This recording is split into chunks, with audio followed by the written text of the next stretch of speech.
Cuando abrimos una de las cartas del Nuevo Testamento finales ya del Nuevo Testamento, la Epístola de Santiago, uno de los temas más interesantes en esa epístola es el tema de la fe. Es como si Santiago estuviera escribiendo un tratado práctico acerca del funcionamiento de la fe. Leamos Santiago, Epístola de Santiago, capítulo 2. Versículos 18 al 26. Dice así: pero alguno dirá, tú tienes fe y yo tengo obras. Muéstrame tu fe sin tus obras y yo te mostraré mi fe por mis obras. Tú crees que Dios es uno, bien haces. También los demonios creen y tiemblan. Mas ¿quieres saber, hombre vano, que la fe sin obras es muerta?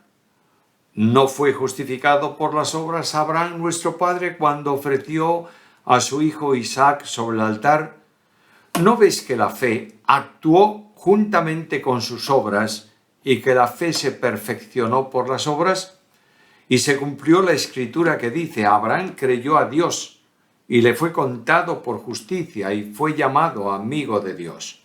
Vosotros veis, pues, que el hombre es justificado por las obras y no solamente por la fe.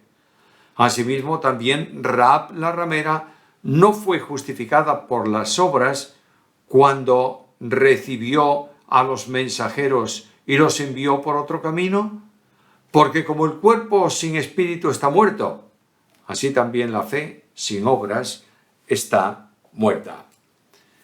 Lutero llamaba a la Epístola de Santiago por la razón del entorno en donde él estaba y de donde había salido, la epístola de paja. Y le llamaba de esta manera porque, claro, aquí dice que fueron justificados no solo por la fe, sino por las obras. Y al final dice, la fe que no produce obras está muerta en sí mismo. Por tanto, da la impresión en una lectura rápida que la justificación es por obras y por fe, o por obras solo, o por fe y por obras. Realmente lo que está diciendo Santiago es algo muy práctico. Santiago está diciendo a los lectores: dejaros de hablar de fe y mostrad obras. Porque la fe dinámica produce una vida consecuente y unos resultados propios de la vida de fe, que se manifiestan como, no en palabras, sino por obras. La fe, por tanto, es un asunto de alto significado para el creyente.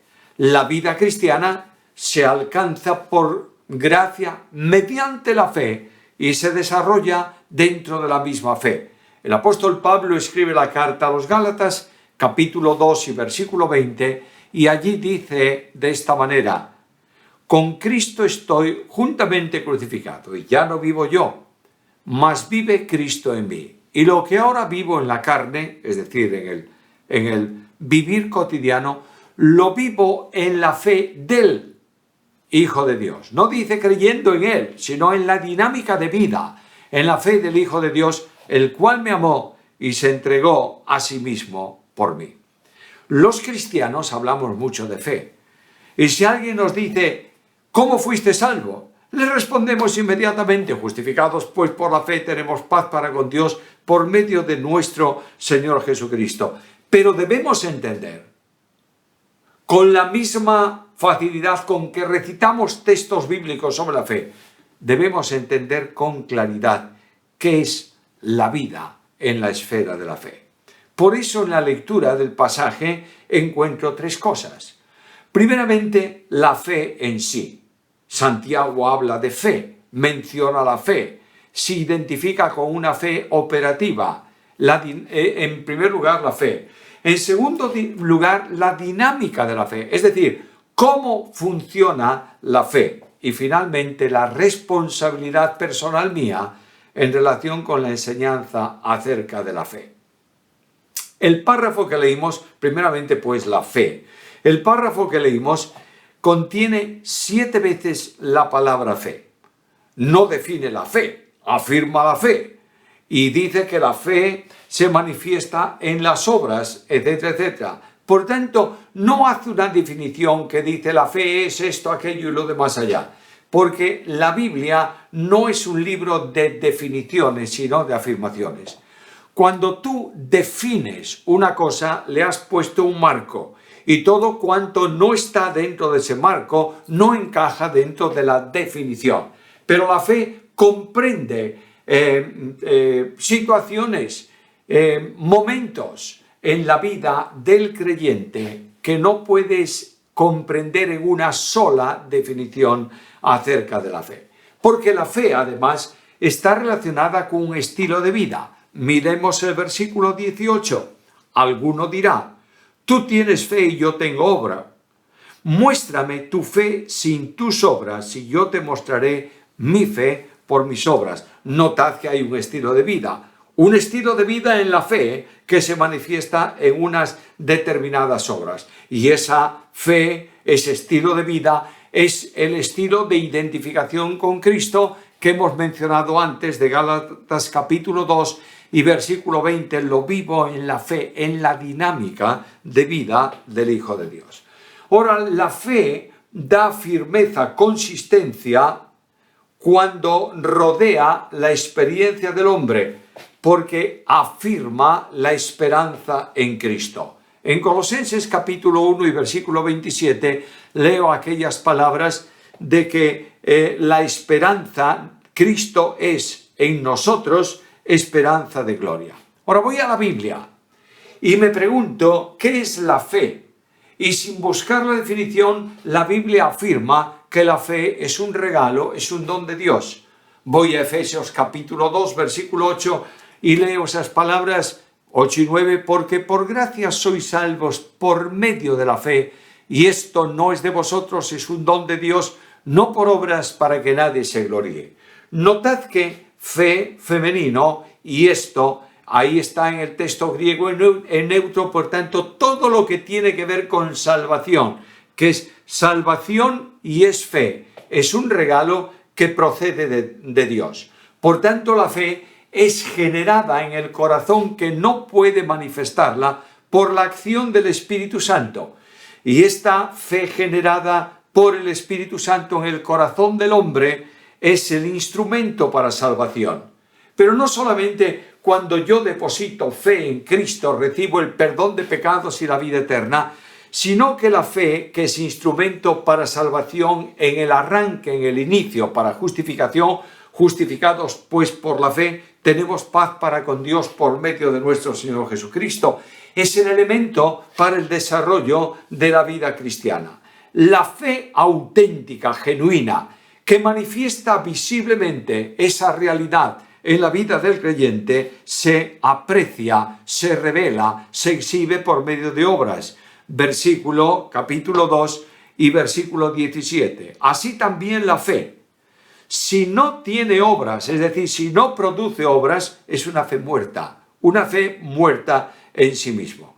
Hablamos de victoria y decimos, ¿cuál es la victoria? ¿Dónde están los recursos de victoria para vencer el mundo? Y Juan me contesta de esta manera en la primera carta, capítulo 5, versículo 4. Y esta es la victoria que vence al mundo, nuestra fe. La fe, por tanto, es un instrumento de poder. Leo Mateo capítulo 17 y versículo 20. Porque de cierto os digo que si tuviereis fe como un grano de mostaza, diréis a este monte, pásate de aquí a allí, y se pasará. Está hablando de una fe poderosa, una fe que no duda aquello que pide y aquello que cree, y recibe como respuesta una acción consecuente con esa fe. Pero además, quiero volver a reafirmar esto. La fe es el único modo de vida cristiana. De nuevo, Gálatas capítulo 2, versículo 20. Lo que ahora vivo en la carne, es decir, en el día a día de mi experiencia en la vida de salvación, lo que vivo en la carne, lo vivo en la fe del Hijo de Dios, el cual me amó y se entregó a sí mismo por mí. Ahí la palabra fe condiciona por lo menos dos cosas. Una, vinculación.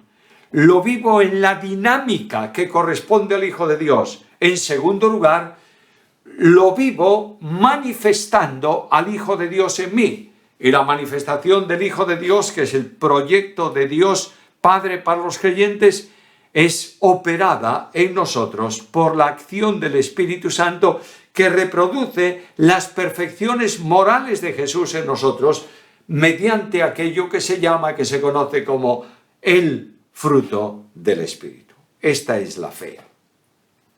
Ahora, ¿cuál es la dinámica? Es muy interesante esta carta. Habla de fe y presenta 5 ejemplos del funcionamiento de fe en distintas personas para que nosotros lo entendamos. En primer lugar, y vamos a tomarlo a la luz de esos ejemplos, en primer lugar está el ejemplo de Abraham, capítulo 2 y versículo 21. ¿No fue justificado por las obras nuestro padre Abraham cuando ofreció a su hijo Isaac sobre el altar?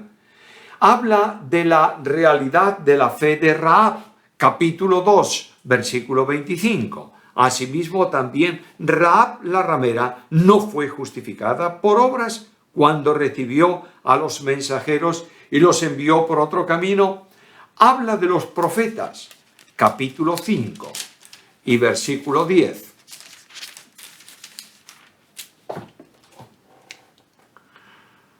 Hermanos míos, tomad como ejemplo de aflicción y de paciencia a los profetas que hablaron en el nombre de nuestro Señor. Y habla también el ejemplo de Job, capítulo 5, versículo 11. He aquí tenemos por bienaventurados a los que sufren. Habéis oído de la paciencia de Job y habéis visto el fin del Señor, que es muy misericordioso y compasivo. Y finalmente me llama al ejemplo de Elías, capítulo 5, versículo 17.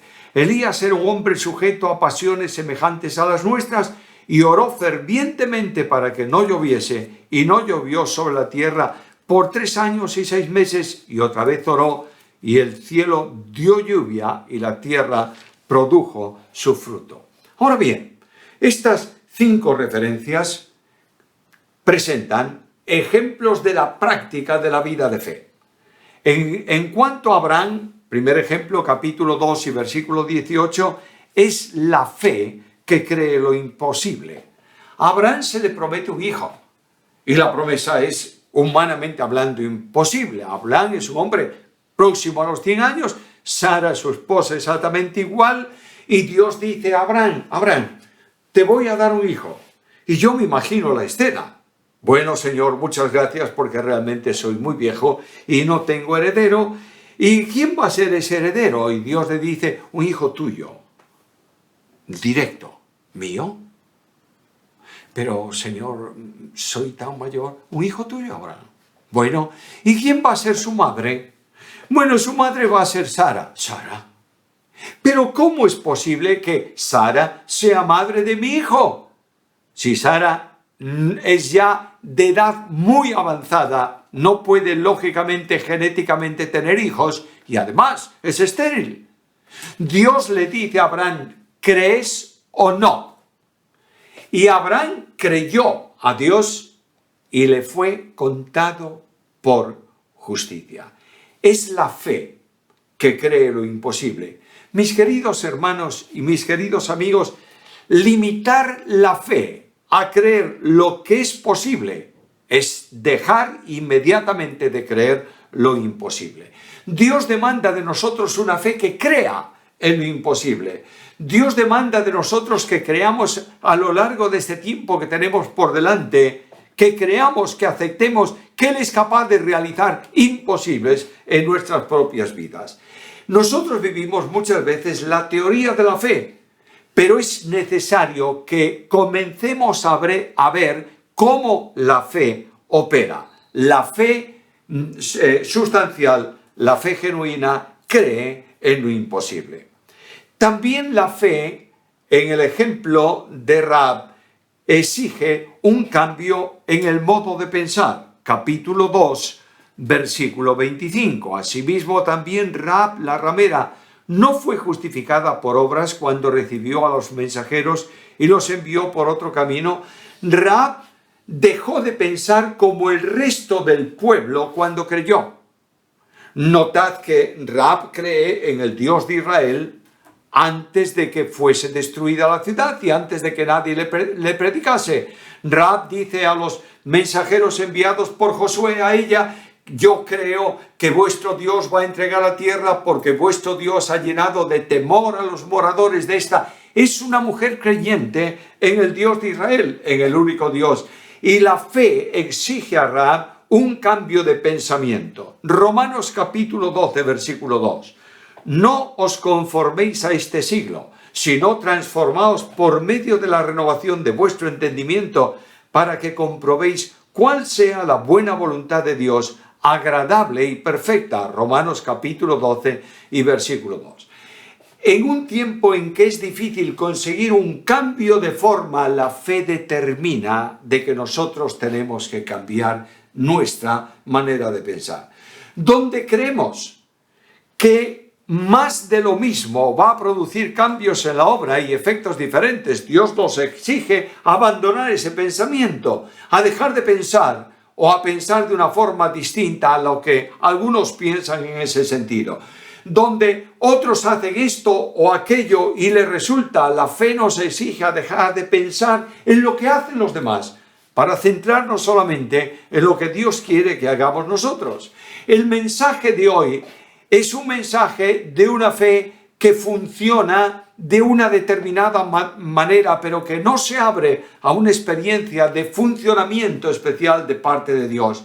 El mensaje humanista de autoayuda, el mensaje que produce emociones, está sustituyendo al mensaje bíblico, y la fe descansa en la palabra de Dios y camina en su camino. Donde hay posturas extremas que limitan a veces la libertad, la fe exige un cambio de pensamiento.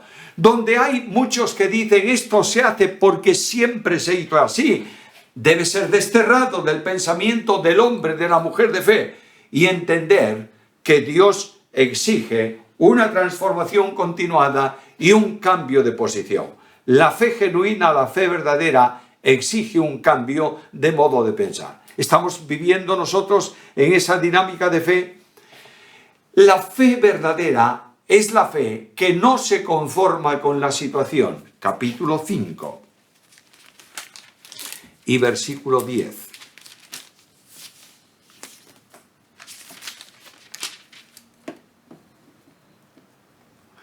Hermanos míos, tomad como ejemplo de aflicción y de paciencia a los profetas que hablaron en el nombre del Señor. El Santiago, en el trato de la fe, pone como ejemplo los profetas. No se conformaron los profetas con lo que había en su entorno. No aceptaban las situaciones que se le imponían desde afuera. Y nos dice la carta a los Hebreos en el capítulo 11, versículo 34, que ellos apagaron fuegos impetuosos, cerraron bocas de leones, etcétera, etcétera. Considera a aquellos hombres compañeros de Daniel y a Daniel mismo en Babilonia.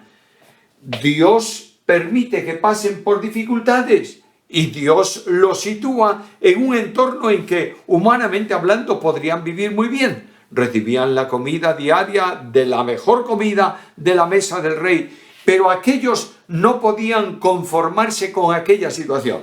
No estaban dispuestos a que el entorno minase la auténtica realidad de su vida de fe. Y aquellos dicen al eunuco: no vamos a comer de la comida del rey, vamos a ser alimentados de otra manera. Y cuando son condenados al horno de fuego por desobedecer lo que otros de su entorno aceptan, aquellos testifican de esta manera: nuestro Dios puede. Son gente creyentes. Indudablemente Dios está llamando a su pueblo a un cambio de pensamiento en relación con la situación que nos rodea. A veces estamos muy contentos en la iglesia que tenemos, es una iglesia grande, una iglesia bien organizada, no tenemos ningún problema en el entorno, pero Dios demanda de nosotros una reacción a la vida de fe. No es suficiente esto, necesitamos algo más. Necesitamos ver la operativa de Dios, la acción de Dios, conduciendo a su pueblo en triunfo. La fe auténtica es una fe que funciona en medio de las pruebas. Capítulo 5, versículo 11. He aquí tenemos por bienaventurados a los que sufren. Habéis oído de la paciencia de Job y habéis visto el fin del Señor, que el Señor es muy misericordioso y compasivo. Cuando el turbión de la aflicción nos alcanza, y no hay ningún creyente que esté libre de esta situación.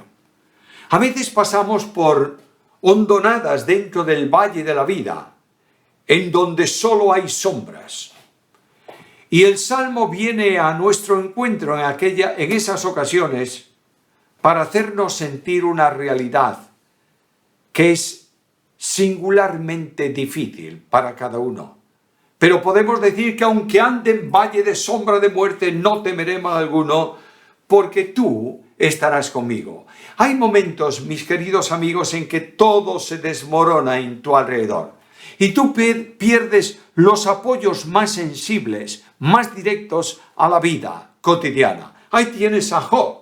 Job es un hombre que cree en Dios, un hombre que vive conforme a la voluntad de Dios, un hombre que se ha propuesto agradar a Dios y obedecer su palabra, y de pronto Job se acuesta una noche rico. Se levanta pobre. Se acuesta con una familia de hijos. Se levanta sin hijos. Se acuesta con unos amigos que le habían respetado. Se levanta con un grupo de amigos que se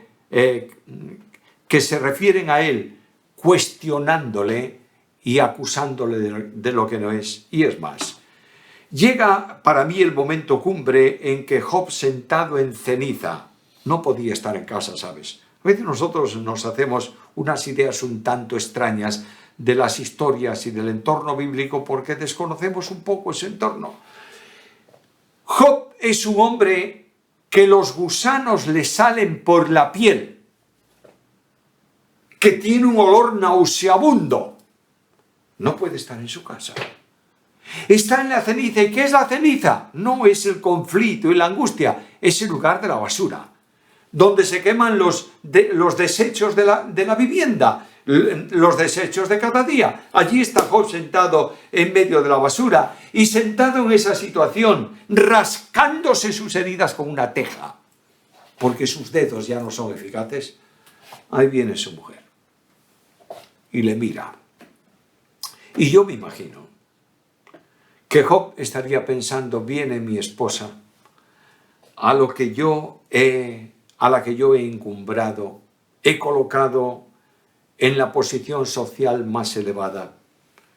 Ahí viene mi esposa, tal vez se siente a mi lado y tome mi cabeza y la acaricie y tenga unas palabras de aliento. Y cuando él espera esto, su mujer le dice: ¿aún vives?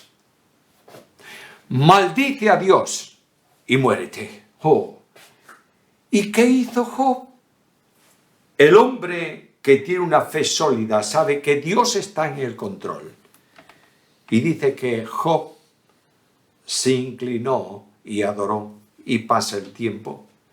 Y llegan las pruebas, y llegan los conflictos, y él siente la duda de sus amigos de antaño, que le acusan de pecador rebelde y que dicen que sus hijos murieron porque habían pecado contra Dios y cosas así. Y Job levanta una oración de dependencia y dice: aunque Dios me mate, yo esperaré en él. Job capítulo 13, versículo 15. ¿Estás experimentando alguna dificultad seria en tu vida? Tal vez la partida de alguno de tus seres queridos, tal vez la pérdida de tu negocio, tal vez seas el pastor de una iglesia y estés viendo la iglesia, cómo la iglesia se desmorona, que tienes conflictos dentro de ella que tú no puedes controlar. Yo quiero recordarte que la vida de fe se manifiesta firme en medio de las pruebas. Y la expresión perfecta de esa fe de Job es aquella de capítulo 19, versículos 25 al 27. Yo sé que mi Redentor vive y que se levantará en el polvo y que después de deshecha esta mi piel, en mi carne he de ver a Dios. Y ahí tenemos la imagen de un Job mirando al cielo. ¿Crees que es así? ¿Crees que Job se está refiriendo a lo que espera en la otra vida, en la presencia de Dios? Yo no sé la revelación que Job tenía de la vida en la presencia de Dios. Job no está hablando de futuro, está hablando de presente. ¿Dónde está Job? Está sentado en la ceniza, en el polvo. Y Job dice, yo sé que mi Dios actuará y se levantará ¿dónde? En el polvo, es decir, donde yo estoy. Y restaurará mi carne. Y estos enemigos míos, compañeros míos de antaño, amigos míos de entonces que me acusan, sabrán que yo no soy lo que ellos dicen. Y la fe de Job descansa y confía en Dios. A lo largo del tiempo Job va disminuyendo. Leed el libro de Job, lo leísteis últimamente, a mí me entusiasma. Los primeros discursos de Job, largos, larguísimos. Y viene un amigo y replica a Job, y Job responde con otro discurso larguísimo. Pero van acortándose los discursos, porque Job se da cuenta que sus palabras no calan en la vida de aquellos. Y de pronto, cuando llegamos a un poco más allá de la mitad del libro, leemos estas palabras. Hasta aquí las palabras de Job. Y cuando Job calla, Dios habla. Oh, nuestro Dios es muy educado. Mientras yo hablo, Él calla. Y cuando yo callo, Él habla. Y habló con Job. Habló con los amigos de Job, que eran los que estaban molestándole. No, habló con Job. Le dijo, Job, estás todavía muy alto, desciende. Porque tu conocimiento es más pequeño que el mío. Mis pensamientos no son como los tuyos. Y Job fue descendiendo hasta que dice, ahora te conozco y me arrepiento en polvo y en ceniza. Dios hizo descender a Job para darle doble bendición de la que tenía. La fe en las pruebas. Oh, mi querido amigo, si estás en medio de la prueba, levanta el ánimo de la fe y descansa en Dios. ¿Algo más? La fe se manifiesta en la soledad. Capítulo 5, versículo 17. Elías era un hombre sujeto a pasiones semejantes a las nuestras y oró fervientemente para que no lloviese, y no llovió sobre la tierra por 3 años y 6 meses, y otra vez oró y el cielo dio lluvia y la tierra produjo su fruto. Pero ¿conoces bien la historia de Elías? Dios levantó a un hombre en medio de una generación rebelde. El secreto de la fe de Elías es que tenía un conocimiento claro de Dios. Elías conocía a Dios como el soberano. Elías sabía que cuando fue perseguido y su cabeza fue puesta a precio, digamos así, para contextualizarlo en el tiempo de hoy, cuando la reina lo buscaba para matarlo, como los profetas de Baal y de Asera, Dios llevó a Elías a la tierra y abrió cueva para que Elías pudiera esconderse. El Dios de la provisión hizo descender el arroyo con agua para que Elías pudiera beber. El cuervo le traía pan y carne por la mañana y por la tarde. Y claro, no te sorprende que los 2 alimentos que más le gustan al cuervo se los traiga al profeta. Elías conoce que Dios es soberano, y cuando el arroyo no corre y cuando los cuervos no vienen con alimento, Dios envía a Elías a casa de una viuda para que le alimente. Pero qué extraño es Dios. En la medida en que Dios actúa de esta forma admirable, vas entendiendo que el Dios de la Biblia es omnipotente y que puedes confiar en Él. Pero algo más. Elías no solamente conocía la omnipotencia de Dios, conocía a Dios como el Dios de la fidelidad. Dios le pide a Elías que se presente delante de los enemigos para dar testimonio de su fe en Él. Y Elías es protegido y cuidado por Dios, porque Dios es fiel y nadie puede tocar al profeta. Elías es el hombre que conoce también al Dios de la restauración. Míralo, está sentado debajo de un árbol, de un enebro, y está deseando morirse. Y Dios viene al encuentro de Elías, y la queja de Elías es una queja de situación. Es un hombre deprimido. Yo sé que esta palabra depresión está vinculada siempre o casi siempre por algunos con el pecado.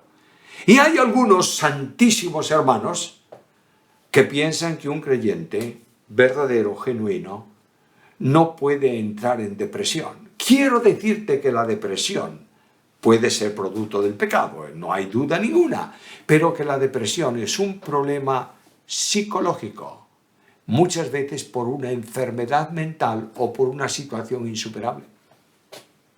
Y aquí tienes a un profeta que está debajo de un árbol esperando morirse, y Dios lo despierta. Y Dios le dice, mira Elías, levántate, vamos, come y camina. Y Elías con la comida caminó 40 días hasta el monte de Dios. ¿Y qué hizo cuando llegó allí? Otra vez al suelo y otra vez deprimido. Y es cuando Dios viene a hablar con él. Y no le dice, a ver Elías, ¿qué haces aquí? No le dice así. Le dice, ¿qué haces aquí, Elías? Despiértate, cuéntame qué te pasa. El Dios de la Biblia es el Dios de la gracia. Repudio a aquellos que creen que el Dios de la Biblia es el Dios de la ira. Es el Dios de la ira contra el pecado, sin duda ninguna. Y el Dios de la justicia, naturalmente, pero es el Dios de la gracia. Y este Dios de la gracia dialoga con su profeta deprimido. ¿Qué te pasa? Y Elías dice al Señor, Señor, solo yo he quedado profeta tuyo. Y me buscan. ¿Sabes lo que está diciendo Elías? Mira Dios, si me encuentran y me matan, te quedaste sin nada. Y Dios dice a Elías, yo haré que queden 7,000 que no doblan sus rodillas. Y es el Dios de la restauración. Y es el Dios que levanta al profeta. Y es el Dios que le envía con un nuevo ministerio. No es cuestión de simpatía, es cuestión de obediencia incondicional a Dios, como la obediencia de Cristo. Mis queridos hermanos, y sobre todo los líderes de las iglesias, los pastores de las iglesias, los que estáis trabajando en el campo misionero, los que tenéis actividad y a veces llegáis a un desaliento tremendo frente a las situaciones. Dios es el Dios que restaura la necesidad de cada uno de los nuestros. La fidelidad no es asunto de que muchos estén contigo. La fidelidad es asunto de dependencia absoluta del Señor. Elías no estaba solo, tú no estás solo, yo no estoy solo, porque Dios está con nosotros. Debemos concluir. ¿Cuál es la responsabilidad frente a esto? Creo que tenemos que tomar decisiones hoy. Las decisiones de la fe. Enfrentarnos con estas situaciones distintas, ver en dónde estamos nosotros. Y Dios nos llama a creer lo imposible. A veces estás pensando en algo conforme a la voluntad de Dios y dices, pero esto no es posible. ¿Quién lo va a hacer? Dios puede. Nuestro Dios puede hacer cosas grandes que tú no piensas y que yo no pienso.